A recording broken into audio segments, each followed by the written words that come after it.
परम वंदनीय शस्य श्यामला सदा वत्सला भारत माता, मंच पर इस सावरकर बस्ती की जो यह सभा है हिंदू सम्मेलन के अंतर्गत, उसकी गरिमामयी अध्यक्षता कर रहे आदरणीय गुरुजी, उनके दक्षिण पार्श्व में कार्यक्रम के अतिथि श्री प्रदीप जी और बहुत प्रतिभाशाली बाल्यकाल से ही और मेरी अत्यंत प्रिय शिष्या, मेरी बेटी, मेरी बहन अनामिका शुक्ला जी, सम्मुख विराजमान इस बस्ती, ये बस्ती हमारी मोहली नगर के अंतर्गत आती है। 7 बस्तियां हैं, उसमें ये सावरकर बस्ती। और जो लोग, कुछ लोग खड़े हैं तो आ जाएं, ये सब चेयर खाली ही है, ये कोई बैठे हैं, ज्यादा देर तक बैठेंगे नहीं बच्चे, इनको साथ में बैठा लें, आप भी बैठ जाएं। हाँ, तो ये सब वैसे भी अभी थोड़ा गीत इत्यादि सुन रहे थे तो उसमें आनंद ले रहे थे, और लोग भी आ जाएं। आयुष जी भेजिए सबको, जो लोग बैठ सकते हैं स्थान हो जाए जिनको बैठना। अजी तो बैठे हैं हमारे 10-15-20 मिनट तक बोलूंगा तो उसको आप ठीक से सुन भी सके। खड़े हो जाओ, ये पूरा चलाओ बीच में रुको, तुम छोड़ो। अभी देखिए और बहनें भी आ रही हैं, माताएं भी आ रही हैं, और सब बच्चों से कहूंगा मैं स्थान दें, वो आगे बढ़ा करके बिठा दीजिए, बच्चे यहाँ पर बैठ जाएंगे। और सब लोग जितना ठीक से बैठे दिखाई पड़ेंगे उतना मुझे कुछ कहने में मन लगेगा, नहीं मुझे लगेगा आप खड़े खड़े थक रहे हैं तो अपना विषय समाप्त करूँ जल्दी से जल्दी। बैठ जाएंगे तो अच्छा लगेगा। तो ये बस्ती अपनी 7 बस्तियों में से एक है, जो नगर की 7 बस्तियां हैं उनमें से ये सावरकर बस्ती है। और उसके इस कार्यक्रम में सामने मंच के इस मोहली नगर के माननीय नगर संघचालक श्री राजेश तिवारी जी विराजमान हैं। हमारे राष्ट्रीय स्वयंसेवक संघ के सह जिला कार्यवाह श्रीमान करुणा शंकर जी हैं। अभी 1-2 परिचय आ गए। बाल गोविंद जी हमारे नगर के बौद्धिक प्रमुख जी हैं। ऐसे जिले के बौद्धिक प्रमुख श्रीमान सुरेंद्र जी भी यहाँ पर उपस्थित हैं। और आप सबने अभी जिनका उद्बोधन सुना, अनुराग तिवारी जी, उनका परिचय इस पूरे क्षेत्र में मुझसे ज्यादा है। वो मेरे शिष्य हैं और बड़ा मुझे सम्मान दे देते हैं जब कभी उनको माइक मिल जाता है। वो केवल मोहली क्षेत्र में, कभी लखनऊ वगैरह में भी बोलते हैं तो कभी कभी मेरा नाम ले लेते हैं। ये मेरा सौभाग्य है कि उनके जैसे छात्रों को और पढ़ाने का मुझे अवसर मिला। अलककांत जी हैं, उनको यहाँ पर आकर कुछ कहने का अवसर नहीं मिल पाया, समय भी सीमित है। वो विधानसभा में संबोधित कराए हैं और बड़े अच्छे वक्ता हैं, लोग सुनते हैं, अच्छे वक्ता हैं। सीतापुर के भी एक कार्यक्रम में मैंने सुना कि उन्होंने एक कार्यक्रम में मुख्य वक्ता के रूप में रहे हैं। कहाँ अलककांत जी रहे हैं ना किसी कार्यक्रम में मुख्य वक्ता के रूप। अब मुझे पता होता ये यहाँ आएंगे तो मैं इनको ही मुख्य वक्ता कहता, बना दीजिए, हम भी थोड़ा सुनते। सब लोग बड़े आनंद से बैठे हैं। और यहाँ पर जैसा अभी प्रदीप जी कह रहे थे कि मैं बहुत बार आया हूँ और मेरा यहाँ से बिल्कुल अपना घर, अपना नगर, अपना परिवार जैसा वातावरण है। तो हम सब जिस हेतु से आए हैं, तो ये हिंदू सम्मेलन है। हिंदू सम्मेलन क्यों हो रहा है? अभी गीत गाया गया, उसमें भी कहा गया जाग कर हमको जगाना देश है अपना। तो ये हिंदू सम्मेलन इसलिए है कि हम हिंदू भाव के साथ जुड़ें और हिंदुत्व को समझें। हिंदुत्व का महत्व क्या है, हिंदुत्व है क्या, हिंदू होने के नाते ही हमारी सारे संसार में पहचान है। हमको अगर जाना जाता है तो हम इस हिंदू राष्ट्र के निवासी हैं और यहाँ के केवल निवासी नहीं हैं, तो अनादिकाल से ये कहा जाता है कि ये हमारी मातृभूमि है, ये हमारी पितृभूमि है और ये हमारी पुण्य भूमि है। मातृभूमि क्यों है? क्योंकि इस धरती पर हमने जन्म लिया, इसी के अन्न जल वायु से हमारा पोषण हुआ। ये हमको धरती माता के समान पालन पोषण करती है और इसलिए इस धरती को हम कहते हैं कि यह हमारी मातृभूमि है। ये पुण्य भूमि है, ये पितृभूमि है। पितृभूमि क्यों है? क्योंकि अनादिकाल से सदियों सदियों से हमारे पूर्वज इसी धरती पर जन्म लिए और यहीं पर उनकी भस्म पंच तत्व में विलीन है। ये हमारे पूर्वजों की धरती है, इसलिए ये हमारी पितृभूमि है, पुण्य भूमि है। पुण्य भूमि क्यों है? क्योंकि इसका कण कण हमारा तीर्थ है। इसके कण कण को हम किसी न किसी देव स्थान के नाम से, कहीं इधर हाथ उठाएंगे तो नैमिषारण्य ध्यान में आ जाएगा, मिश्रिक हमारे ध्यान में आ जाएगा, इधर का हाथ उठाएंगे तो कहीं गोला गोकर्णनाथ का हाथ हमारा उधर संकेत करेगा। ऐसे पूरे भारत में उधर हिमालय से लगा करके और कन्याकुमारी तक जहां भी हम अपनी दृष्टि डालेंगे, जिसका भी वर्णन करेंगे, तो कहीं रामेश्वरम है, कहीं बद्रीनाथ है, कहीं केदारनाथ है। ये हमारा कण कण इस धरती का तीर्थ है, पुण्य है, इसलिए हमारे लिए पुण्यकारी है, इसलिए यह हमारी धरती पुण्य भूमि है। ऐसी मातृभूमि, पितृभूमि और पुण्य भूमि जिसको कहा अथर्ववेद ने, हम सब ने पढ़ा होगा। राष्ट्र का स्वरूप पाठ वासुदेव शरण अग्रवाल जी लिखते हैं, उसमें उन्होंने उस सूक्ति एक लिखी अथर्ववेद की, और क्या लिखा उसमें? कहा माता भूमि ही पुत्रो हम पृथिव्याः, ये धरती मेरी माता है और मैं इस मातृभूमि का पुत्र हूं। नमो मात्रे पृथिव्यै, नमो मात्रे पृथिव्यै, हे धरती माता तुमको मेरा प्रणाम है, बार बार मेरा प्रणाम है। अब मित्रों, ये सब बात करते हुए भी कि ये हमारी पुण्य भूमि है, मातृभूमि है, कर्म भूमि है, धर्म भूमि है, ये सब कहते हुए भी, और हम धरती पर जब प्रातःकाल उतरते हैं अपने बिस्तर से नीचे, तो सबसे पहले इसकी रज को अपनी मस्तक से लगाते हैं। इतना सब इसके प्रति पूज्य भाव होते हुए भी हमने इस धरती की पीड़ा को नहीं समझा। 1000 वर्ष तक दूसरे देशों के विधर्मी लोग वो यहाँ आते रहे और हमारी इस धरती माता का अपमान करते रहे। करोड़ों करोड़ लोग यहाँ पर रहते रहे, लेकिन हजारों लोग ही आकर के इसको आक्रांत करते रहे। 10,000 से अधिक अंग्रेज कभी भारत में नहीं रहे, लेकिन 40 करोड़ लोगों के ऊपर वो शासन करते रहे। वो कैसे शासन करते रहे? क्योंकि यहाँ के पुत्र रूप समाज ने, जो इसको अपनी माता कहता रहा, उसने माता की पीड़ा को समझा नहीं। कहीं अगर कोई एक भगत सिंह हुआ तो उसके पीछे जो अंग्रेज लगे तो वो 1, 2, 4 हुए, लेकिन सैकड़ों भारतीय ही उनके विरुद्ध खड़े हो गए।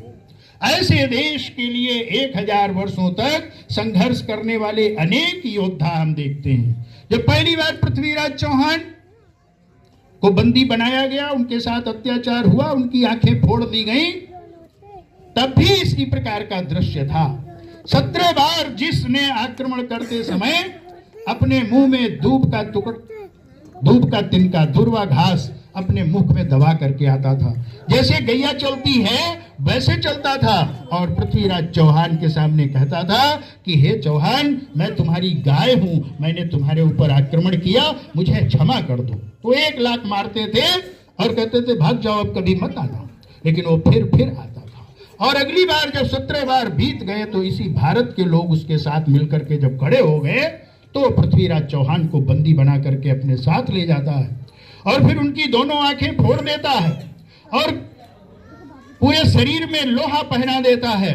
लेकिन चंद्रवरदाई जैसे लोग थे जो गए वहां, और उन्होंने फिर ऐसा एक प्रयास किया कि वो जो वहां का सुल्तान बना बैठा था, जो रोज जश्न मनाता था कि मैं पृथ्वीराज चौहान को बंदी बना करके लाया हूं, वो मेरी कैद में पड़ा है, मैंने उसको अंधा बना दिया है, मैं रोज उसको यातनाएं देता हूं, ऐसे उससे कहा। ये शब्दवेदी बाण चलाना जानते हैं, और आप इनका वो तमाशा देखिए। उसके कुछ समझ में आया, उसने कहा हाँ, ये तो बहुत अच्छा दृश्य रहेगा जब मैं ऊंचे सिंहासन पर बैठूंगा और पृथ्वीराज मेरा बंदी तमाशा दिखाएगा लोगों को। बड़ा सा एक आयोजन किया। उस आयोजन में फिर बहुत लंबी कथा मैं नहीं कहना चाहता, वो बहुत प्रचलित कथा है ये, कि किस चंद्रवरदाई कहते हैं 4 बांस 24 गज अंगुल अष्ट प्रमाण, और फिर पृथ्वीराज चौहान जो बाण मारते हैं वो सीधे उसके सीने में जाता है, और वो बाण जो शब्दवेदी बाण था वो भारत के अपमान का, पृथ्वीराज चौहान के अपमान का बदला लेते हैं उसके घर में। ऐसे वीर हमारे इस धरती पर रहे, लेकिन पूरे भारत ने उनका साथ नहीं दिया। राणा प्रताप, हेमू विक्रमादित्य, जिसको अकबर महान कहा जाता है, 6 महीने तक दिल्ली के सिंहासन पर हेमू विक्रमादित्य ने शासन किया। लेकिन जब फिर अपने ही लोग अकबर के साथ मिले और धोखे से हेमू विक्रमादित्य को बंदी बनाया गया, तो अपने हाथ में तलवार लेकर के अकबर ने उनका सिर काटा था। राणा प्रताप के सामने तो कभी अकबर गया ही नहीं। वो जितने युद्ध हुए उनमें मानसिंह ही युद्ध का नेतृत्व करते थे, भारत के लोग ही नेतृत्व करते थे। 30,000 की सेना से 3 लाख मुगलों की सेना लड़ने के लिए जाती थी। शिवाजी महाराज पूरा जीवन भर संघर्ष किए, लेकिन संपूर्ण भारत कभी एक साथ मुगलों के विरुद्ध, चाहे औरंगजेब का समय हो चाहे अंग्रेजों का समय हो, मैं ये कहना चाहता हूं कि संपूर्ण भारत के लोग इस धरती को माता मानते रहे।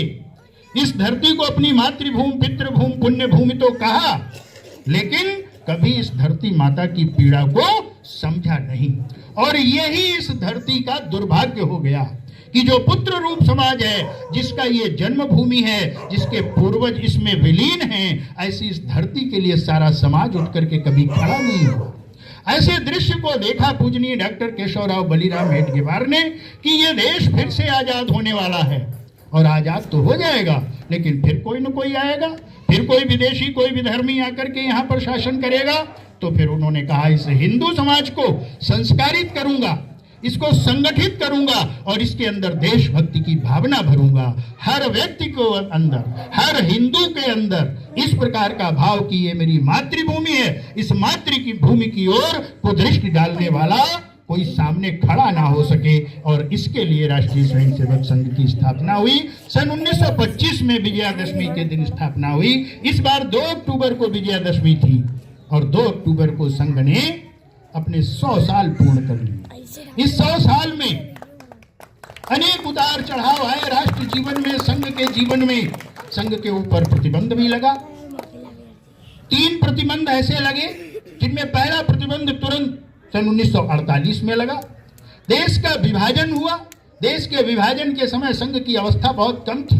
पूरे देश के अंदर संघ तो पहुंच गया था, लेकिन संघ का संगठन हिंदुओं का, लेकिन वो बहुत दृढ़ नहीं था। देश का विभाजन हुआ, जितना हिंदू पाकिस्तान से मार करके भगाया गया, ऐसा दीनहीन दशा में जो भारत के अंदर आए, उनकी सेवा की संघ के स्वयंसेवकों ने। उनको स्थान दिया रहने के लिए, जो कुछ कर सकते थे किया। सन 48 आया तो संघ के ऊपर प्रतिबंध लगा। अनेक संघ के स्वयंसेवक, कार्यकर्ता, अधिकारी जेलों में डाले गए।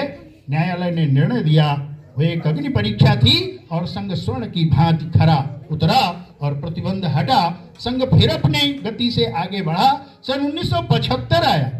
सन 1975 में देश की शासिका जो थी उस समय प्रधानमंत्री के रूप में इंदिरा गांधी, उनको न्यायालय ने, हाई कोर्ट ने कहा कि तुम्हारा चुनाव अवैध है, तुमने गलत तरीके से चुनाव जीता है, इसलिए यह निर्वाचन इनका निरस्त किया जाता है, रद्द किया जाता है। 25 जून 1975 को उन्होंने रातों रात यहाँ आपातकाल लागू कर दिया। जितना भी उनको लगा शासन के विरोध में जो कोई भी हो सकता है, चाहे वो नेता हो, चाहे वो सरकारी कर्मचारी हो, चाहे वो किसान हो, चाहे वो मजदूर नेता हो, सबको जेलों में डाल दिया गया। पूरा देश कारागार बन गया। राष्ट्रीय स्वयंसेवक संघ ने उस अत्याचार में अपने लोकतंत्र को बचाने के लिए संघर्ष किया, और संघर्ष ही नहीं किया तो उसका नेतृत्व किया। और नेतृत्व किया तो सन 77 में, जिसको कहते हैं शासन के पास अकूत शक्ति होती है, शासन की शक्ति की कोई सीमा नहीं, वो जो चाहे वो कर सकता है, लेकिन उस सत्ता को पलट दिया और देशभक्तों की सरकार देश के अंदर फिर से बन गई। लोकतंत्र को मानने वालों की सरकार फिर से बन गई। सन 1992 आया। राम जन्मभूमि पर 500 वर्ष का ढांचा खड़ा हुआ था। वहां भगवान तो थे, लेकिन वो मंदिर नहीं, उसके ऊपर मस्जिद का ढांचा। ऐसी स्थिति 78 बार उसके लिए लड़ाइयां हुई। लेकिन कैसी लड़ाई हुई? कभी कोई एक राजा आया, कभी गुरु गोविंद सिंह आए, कभी कोई जयराज कुमारी आई।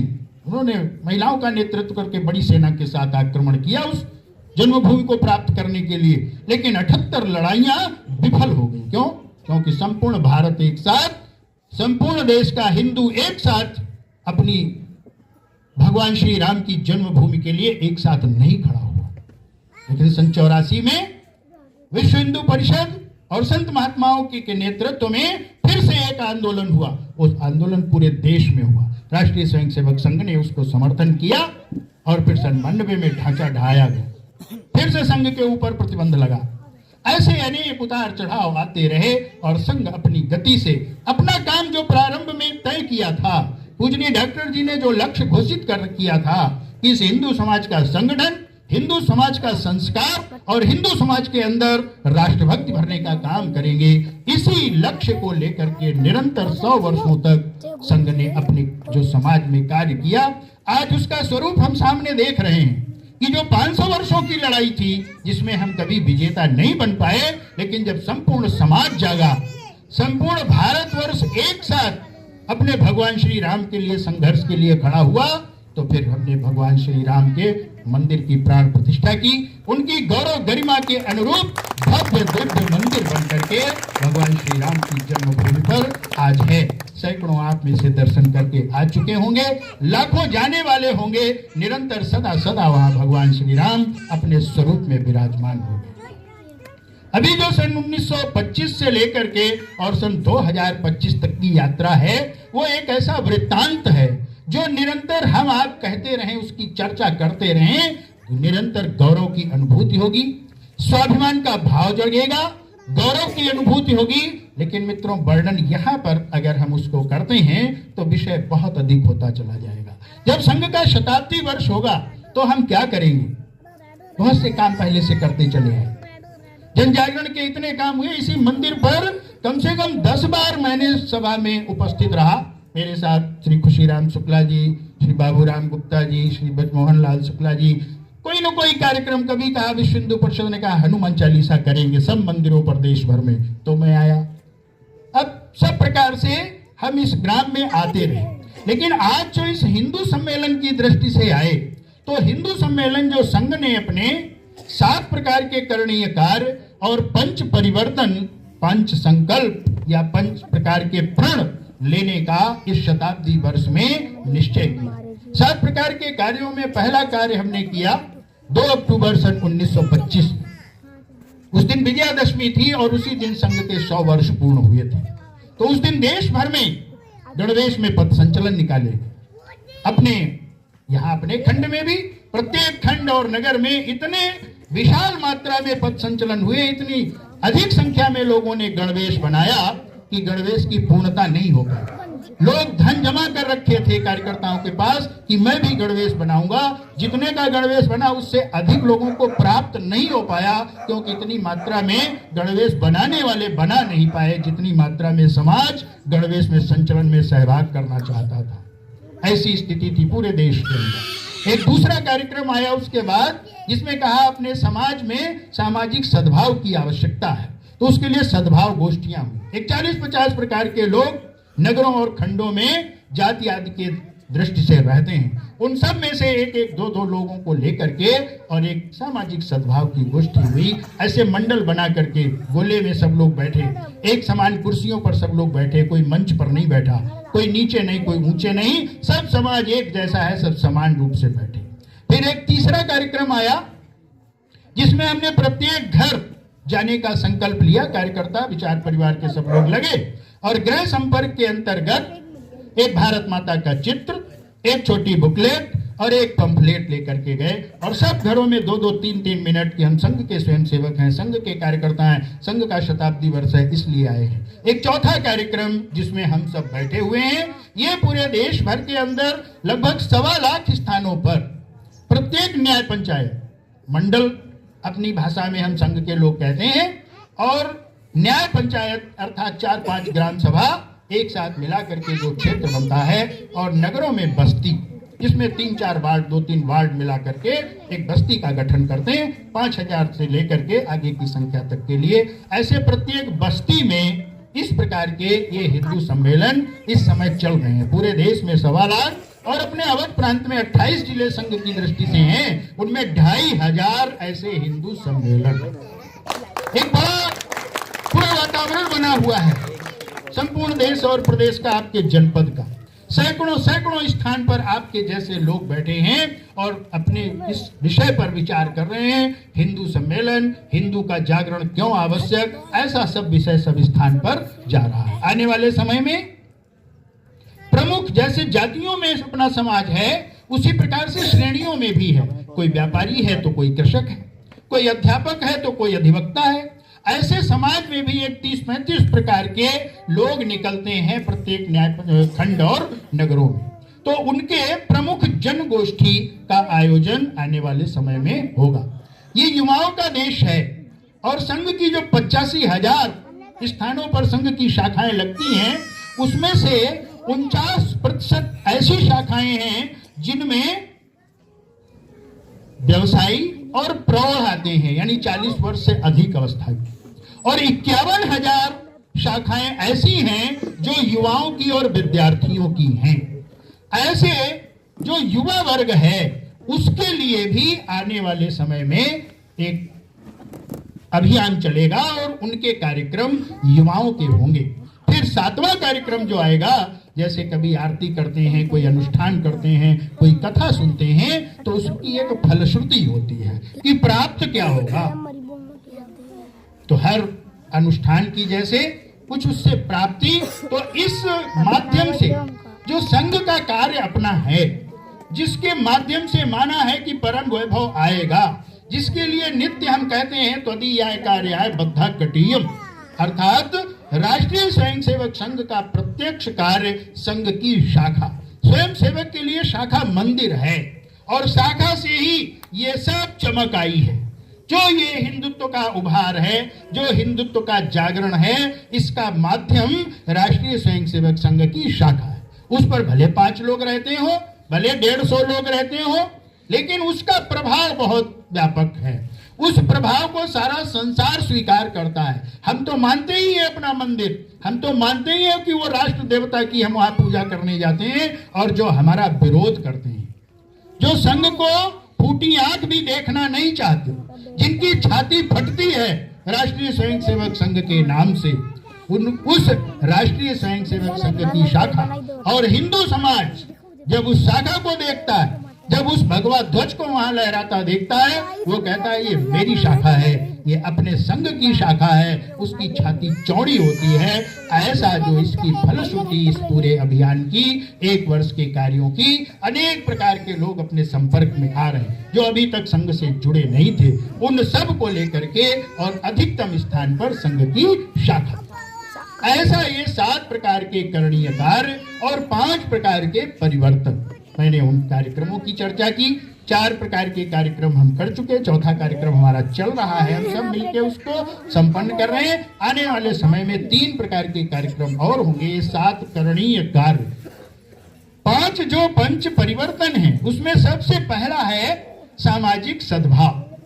सामाजिक सद्भाव की बहुत बड़ी मात्रा में आवश्यकता है, क्योंकि जो हमारी विशेषता थी आज वो न्यूनता बन गई है। वो हमारे विरोध में रहने वाले लोगों के लिए अवसर बन गई है। क्या है? जाति के आधार पर समाज की गणना करना, जाति के आधार पर समाज को बांटने का प्रयास करना। संतों ने कहा है, जात पात पूछे नहीं कोई, हरि को भजे सो हिंदू होई। जो भगवान का भजन करता है, जो गणेश जी को मानता है, जो गीता को मानता है, जो गंगा को माँ कहता है, ऐसे सारा समाज जो इस धरती को माता कहता है, जो इस भारत भूमि पर जन्मा है, जिसके राम पूर्वज हैं, महापुरुष हैं, भगवान हैं, जो कृष्ण को मानता है, वो संपूर्ण समाज हिंदू समाज है। जो वाल्मीकि जी की रामायण पढ़ता है, कहता है कि वाल्मीकि भगवान हैं, वाल्मीकि ने अवतार लिया है। ऐसे सब पूरे समाज को हिंदू समाज कहते हैं। वो सब हिंदू हैं, लेकिन मित्रों इसके अंदर जाति के आधार पर विभाजन और सबके अंदर वो अनुभूति ना होने देना कि ये हिंदू हैं। अगर वो सब जाग करके एक साथ इस भाव से खड़े हो गए कि मैं भी हिंदू हूं और मेरा हिंदू समाज संगठित होना चाहिए, साथ साथ चलना चाहिए, तो फिर विरोधियों को कोई और अवसर नहीं रहेगा।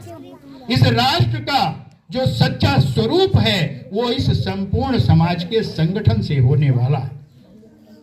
अभी राम जन्मभूमि का जब शिला पूजन कार्यक्रम चल रहा था। तो मैं, एक गांव है बिस्वा के निकट, वहां के डॉक्टर के.जी. मिश्रा जी हैं समाज सेवी बिस्वा में, उनके गांव में मुझे शिला पूजन कराने जाना था।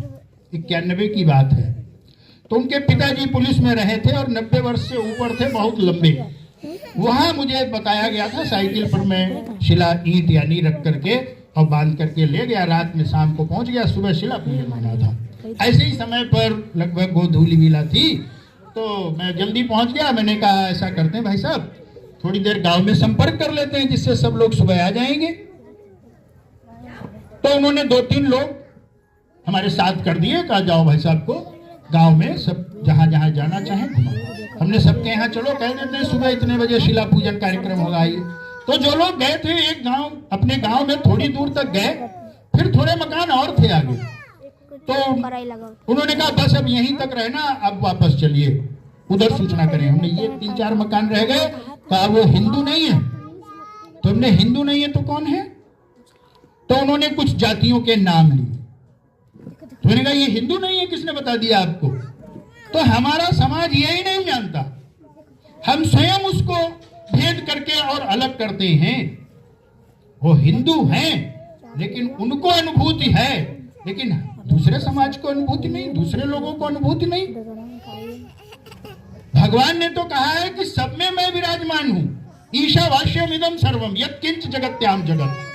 जो संसार में जो कुछ भी दिखाई देता है वो ईश्वर से व्याप्त है। स्वयं गीता में भगवान कहते हैं चातुर्वर्ण्यम मया सृष्टम गुण कर्म विभागशः।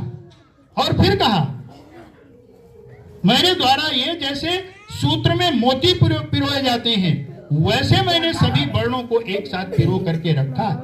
ये जैसे समाज अपना है, जैसे कोई उद्यान होता है, एक लाल फूल है, एक पीला फूल है, एक ऐसा वृक्ष है जो बहुत ऊंचा चला जाता है, एक ऐसा पौधा है जो बहुत छोटा रहता है लेकिन देखने में बड़ा सुंदर लगता है, कोई पुष्प उसका होता है बहुत अच्छी सुगंध देता है। इन सब को जब मिलाते हैं तो वह स्वरूप जो बनता है उसी को उद्यान कहते हैं, उसी को फुलवारी कहते हैं, उसी को बगीचा कहते हैं। ऐसा सुंदर या समाज जो हमारी ये विशेषताएं थी उनमें भेद पैदा करना, ये काम समाज विरोधी तत्वों का है, देश विरोधी तत्वों का है। और इसमें विदेशी कितना फंड आ रहा है, क्योंकि अब भारत को अगर कमजोर करना है तो केवल जाति के आधार पर किया जा सकता है।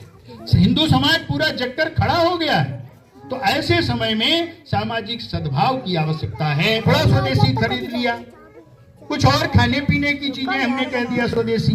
तो पूजनीय सर संचालक मोहन भागवत जी कहते हैं कि अपनी भाषा, अपनी भूषा, हमारी भाषा भी स्वदेशी हो, हम वस्त्र पहने वह भी हमारा स्वदेशी हो, हमारा भजन स्वदेशी हो, हमारा भ्रमण स्वदेशी हो।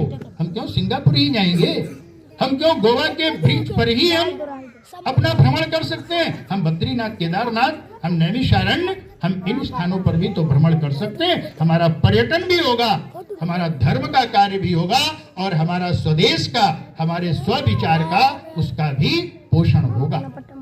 ऐसे उन्होंने कहा भवन स्वदेशी, हमारे भवन की आकृति स्वदेशी होगी। हमारा भवन हो तो द्वार के ऊपर कहीं ओम लिखा हो, कहीं गणेश जी बने हो, कोई आए तो उसको देखते ही पता चल जाए ये हिंदू घर है। तो इस प्रकार से हम प्रत्येक क्षेत्र में स्वदेशी, तो सेना के आयुध भी स्वदेशी हो।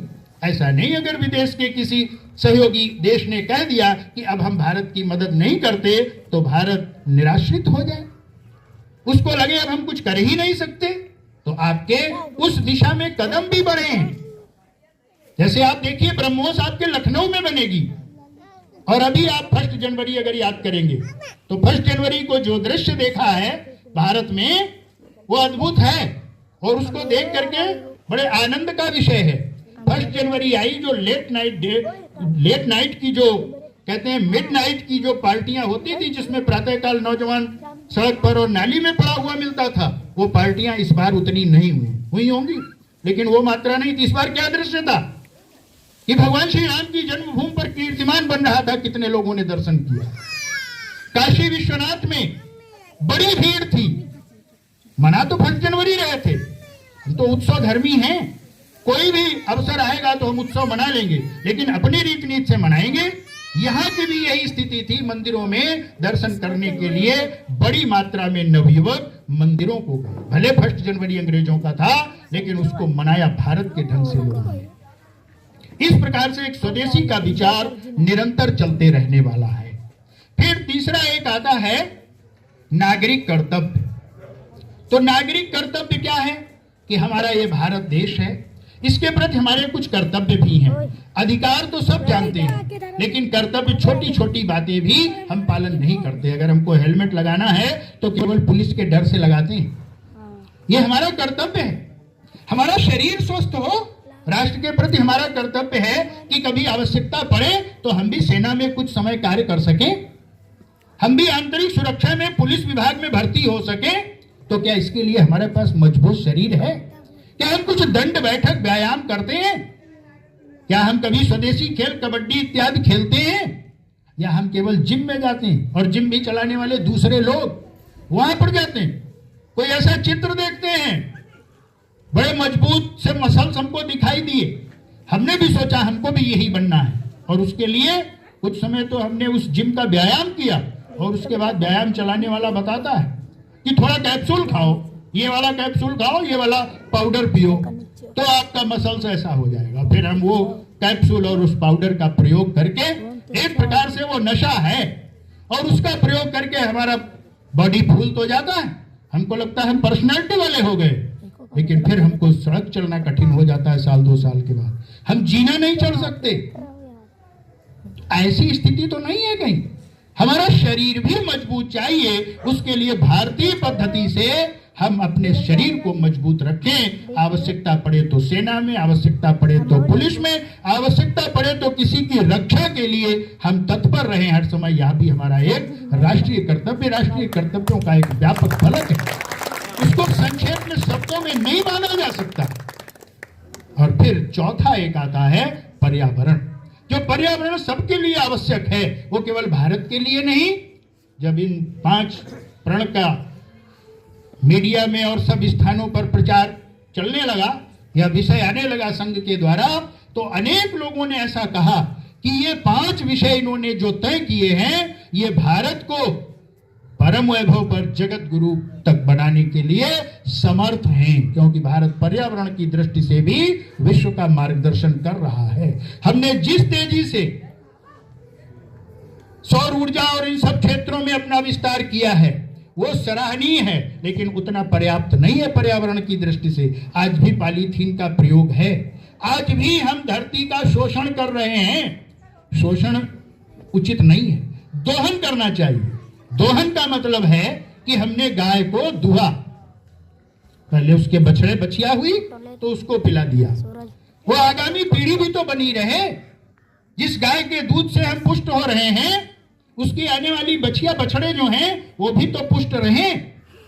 और शोषण क्या है कि हम धरती के अंदर वो उर्वरक प्रयोग करते हैं, बंजर हो जाएगी। अनेक देशों की ऐसी स्थिति है जहां धरती बहुत है, लेकिन खाने के लिए अनाज नहीं बचा है। पंजाब इत्यादि की दशा दुर्दशा में बदल चुकी है वहां की धरती की। यह सब पर्यावरण का भी एक व्यापक विषय है। इन पर एक एक विषय पर गोष्ठी और चर्चा, वार्ता, समाज का जागरण, ये राष्ट्रीय स्वयंसेवक संघ विचार परिवार और संपूर्ण समाज को जागृत करेंगे। इसके लिए 5वां एक जो विषय है, जो पंच परिवर्तन का, उसको नाम दिया है कुटुंब प्रबोधन। कुटुंब का विचार, परिवार का विचार। परिवार अपने भारत की विशेषता, परिवार अपने भारत की पहचान थी, लेकिन आज मित्रों वो परिवार की स्थिति नहीं है। परिवार माने जिसमें दादी बाबा रहते हो, जिसमें पौत्र हो, पुत्रियां हो, पौत्री हो। कभी दादी बाबा के पास जाए पोता और कहे द्वारा कहानी सुनाओ। वो समय क्या हम लोगों ने नहीं देखा जो अधिक आय के लोग यहाँ पर बैठे। लेकिन एक समय ऐसा है कि हम दो हमारे दो, छोटे बच्चे हैं, उनको कोई संस्कार देने वाला ही नहीं। पिताजी ने डांटा तो माता के अलावा घर में कोई दादी बाबा नहीं है जो समझा सके कि तुम्हारे पापा थे जो तुमको डांट करके गए हैं। माता पिता की डांट खा करके और वो तरह तरह के विचार मन में ले आता है, कोई उसको समझाने वाला नहीं। दादी बाबा के पास बैठ करके कोई उनका हालचाल लेने वाला नहीं। कहते हैं घर में परिवार में अगर वृद्ध व्यक्ति है, आप उसको कुछ दो मत, उसके पास 15 मिनट बैठ जाओ। भगवान ने आपको समर्थ शरीर दिया, आप नौजवान हो, 15 मिनट बैठ जाओ। बाबा क्या कहते हैं, पिताजी क्या कहते हैं, केवल सुन लो। कहीं पीड़ा तो नहीं हो रही, केवल पूछ लो, उनकी पीड़ा समाप्त हो जाएगी। लेकिन पिताजी जो वृद्ध हैं घर में, अगर उन्होंने यही पूछ दिया कि भैया कहाँ जा रहे हो, तो बेटों का उत्तर होता तुमसे क्या मतलब, तुम कुछ जानते भी हो, चुपचाप बैठे रहो। और उस समय उनकी आयु आधी रह जाती है, उनकी जीने की अभिलाषा बढ़ती नहीं है। और जैसे ही आपको वो सुख में देखते हैं और जैसे ही आप उनसे उनका हाल चाल पूछते हैं, उनकी आयु बढ़ जाती है। लेकिन आज मित्रों दृश्य बहुत भयावह है। कभी अटल जी एक वृद्धाश्रम के उद्घाटन में उनको जाना पड़ा, तो उन्होंने कहा ये मेरा दुर्भाग्य है कि मैंने ये कभी कल्पना नहीं की थी कि भारत में भी वृद्धाश्रम होंगे। ये दृश्य है।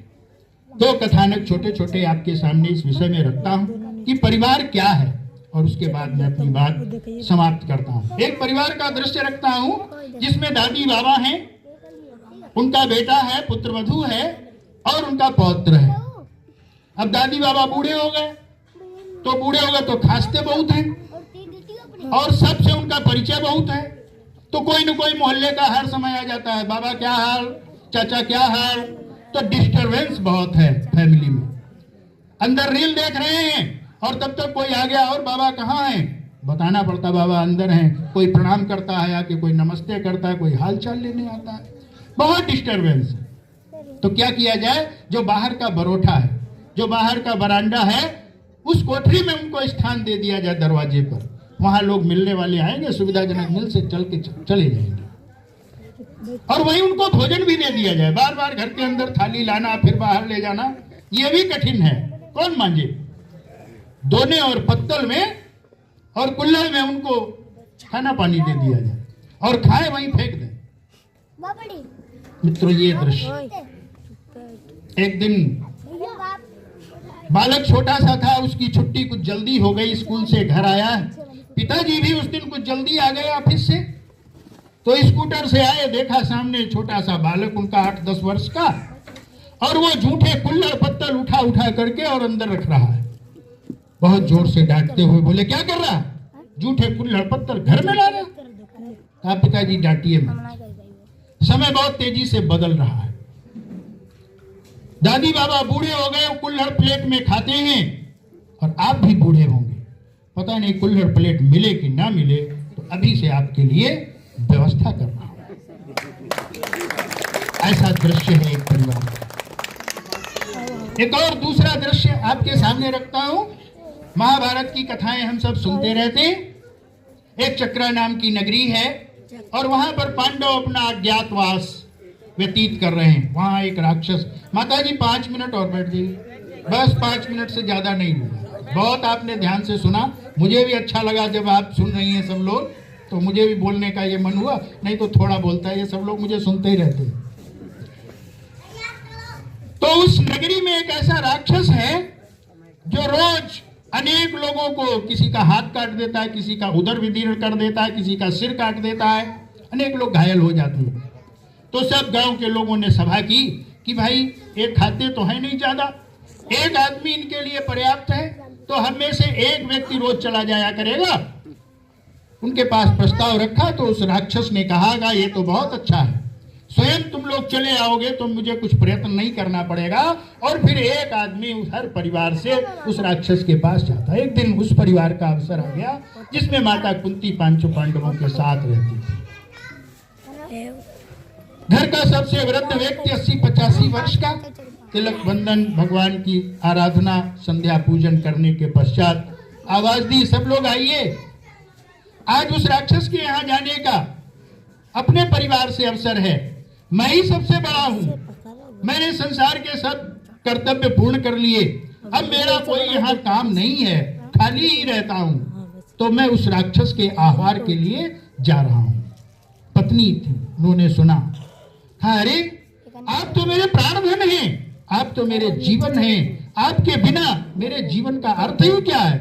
आप नहीं जाएंगे, मैं जाऊंगी। अंदर हृष्ट पुष्ट युवा नौजवान पुत्र था, उसने सुना कि बाहर क्या बातचीत हो रही है।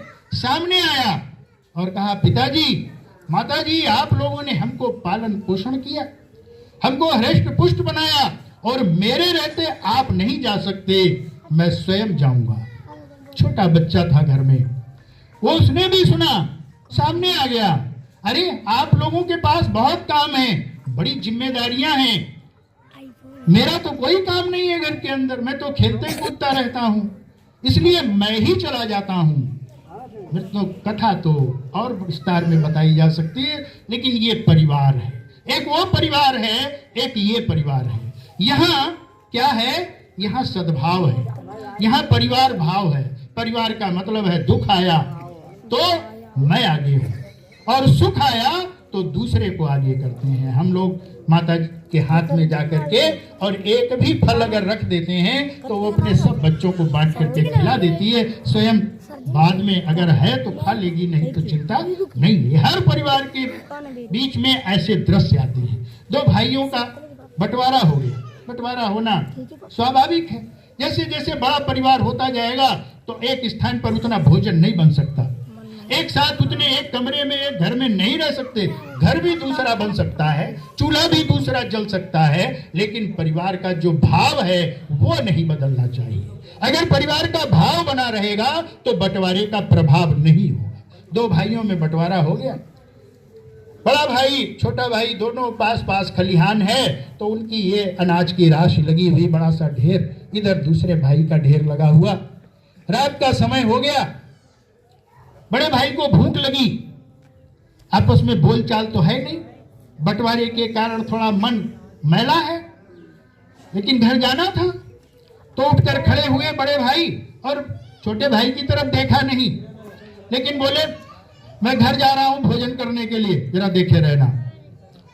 बड़े भाई साहब चले गए। छोटा भाई विचार करता है कि बड़े भाई हैं, इनकी 2-3 कन्याएं हैं, इनका 2-3 बेटे हैं, 3-4 संतानें इस प्रकार से हैं, बड़ी जिम्मेदारी है, सारा समाज का काम भी यही देखते हैं, कोई नया निमंत्रण आता है तो यही जाते हैं, इनके ऊपर बड़ी जिम्मेदारी है। लेकिन भूमि खेती उतनी ही मिली जितनी मुझको मिली, तो इनकी जिम्मेदारियां ज्यादा हैं, इसलिए चुपचाप उठता है और 4 टोकरी अनाज अपने में से भर के और उनकी ढेरी में डाल आता है और जाती है।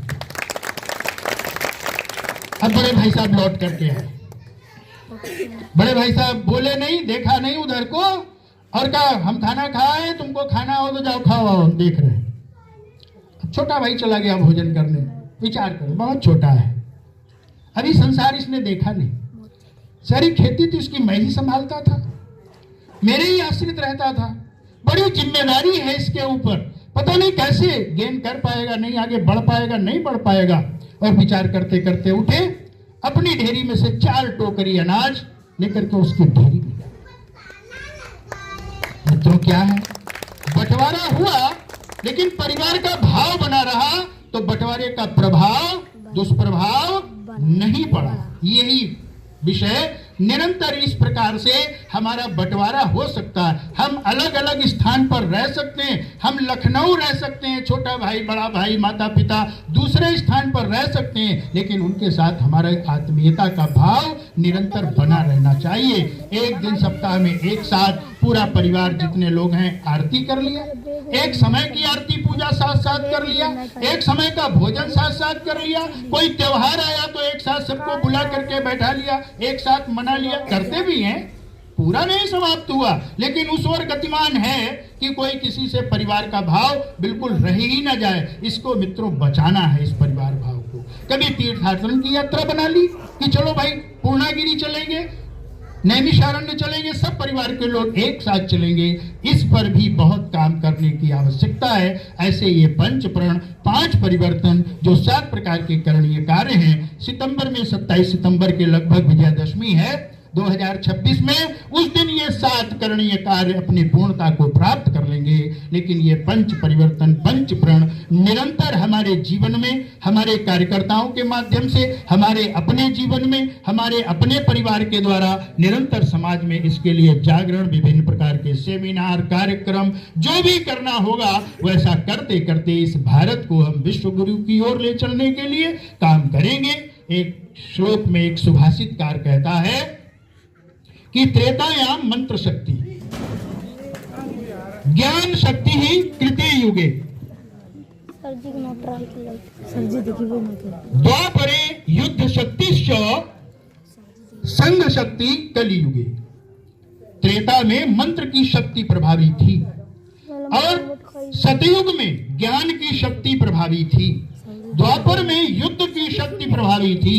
ये कलियुग है, कलियुग में केवल संगठन की शक्ति प्रभावी है। जिस परिवार में संगठन होगा, जिस समाज में संगठन होगा और जिस राष्ट्र में संगठन होगा, उसकी उन्नति, उसका अभ्युदय, उसका वर्चस्व निरंतर संसार में रहेगा। हमारा अपना समाज भी या संगठित हो, संपूर्ण समाज संगठित हो, एक साथ मिलकर के खड़ा हो, ऐसा ही इस कार्यक्रम का भी उद्देश्य है। आज के इस अवसर पर आप सब ने मुझे बहुत ध्यान से सुना।